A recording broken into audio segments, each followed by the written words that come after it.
Dr. Bob, in a previous discussion, we talked about one of the vaccines, one of the many that kids get. And there seems to be many more these days. Are those safe? Do you recommend kids get those vaccines? Because we always hear about the toxins that are in there and then going right into your body. Well, it's very interesting because vaccines, I know, have been really promoted. 1967 is when they started doing MMRs, measles, mumps, and rubella. And the mumps vaccine impacts the parotid gland, which has, I know, a lot to do with digestion and with gluten sensitivity today. I know that the numbers change frequently, but to the best of my last knowledge, about 36 vaccines, different kinds, are given to a person within the first 2 to 3 years of life. Now, in the human body, when we have vaccines or when we have antibodies that are made, it is made in our body to fight an organism, and it's permanent. When they vaccinate a human being today, they use particles, and the real issue is what are they using as the base part of this whole agar and all this growing substance, which is mercury and egg whites and all that, and aluminum that can be quite toxic to the system. And then they do the booster. The booster is one that everybody should raise the flag because, see, it's not permanent. I've read different studies on this where it's not permanent and it's not as effective as the natural immunity that's going on inside of a person's body. Recently, I was doing some cooking and I actually cut my own thumb. And I didn't want to, but I went to the emergency room and I had to get 4 stitches. They were going to give me a tetanus shot, which, I understand their thinking to cut with a knife, and I just said kindly, no, I just don't want to have that. I've had other patients tell me that they have also gone to the emergency room and not feeling good, and they want to give the tetanus shot for the immune system. So then we have the flu vaccine, the shingles vaccine. We literally have vaccines for everything today.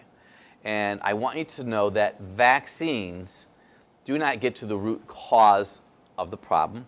Most people's immune systems in America today are quite low, and you throw that vaccine to them, there's this massive reaction that's going on.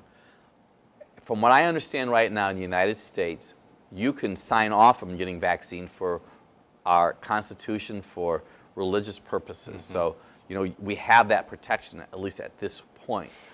What also concerns me is I have normal children not having any brain dysfunction at all from any shots one way or the other.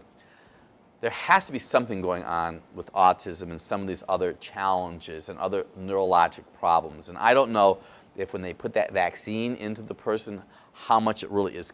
It's doing something. I don't believe that we've figured it out enough to know exactly what's going on, but I know that the innate ability of the body is being compromised. And we don't promote vaccines, but I can tell you what we do promote.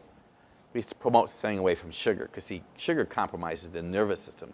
So what's happening in our society today is they want everybody to think that if you take a pill or a potion, you can do anything you want. It's just like this vaccine for young girls with the genital issue that they're dealing with and all the side effects and complications from it. I think it's ludicrous. First, they shouldn't be having intimacy out of wedlock anyways, and so that accentuates the problem of having that virus. So if you really think about what I'm sharing with you also, we're talking about viruses mostly. So I have this herpes simplex on my lip, and I have this right now because I was in the sun too long, and I was out just too long. I didn't have enough calcium in my body. Individuals that have shingles, for example, usually elderly people, lack of calcium, lack of vitamin B6 in their body. So if you stay healthy, and you say, how do you stay healthy, Dr. Bob? You have to minimize sugar, dairy, and wheat products. Your own immune system is going to do exactly what it needs to do to stay up there. If you're a parent right now, and if your kids do go through a chicken pox or a measles, more than likely they're not going to die because the whole planet would have been gone by now anyways. So I personally would not do that. Now, if you do, you're really forced to go on with whatever this is happening in your area, family pressure, go as long as you can. But if you're going to take that child for vaccination, make sure they have some calcium, citrate, or lactate in their body. We've talked about programs before. Kids tend to get fevers when they're teething and they're growing. So kids are very vulnerable those first 3 years of life because they don't have enough calcium. So you want to give them calcium. They could chew that calcium. before they would go in and get the vaccination. We use some neonatal glandular products in our office. I would also give them a thymus-based product to help their own immune system. I would make sure they're doing no sugar at all prior to that. And we also have the ability to give them liquid zinc. So I'd give them some zinc, calcium citrate or lactate, and a neonatal glandular thymus tissue to help their own immune systems, just in case you go through this process. But I almost have to believe that if anybody's going to go get the vaccination, their chances of doing what I just said are slim to none, but you might be able to sneak it in that child anyways. But no adult should ever get that vaccination.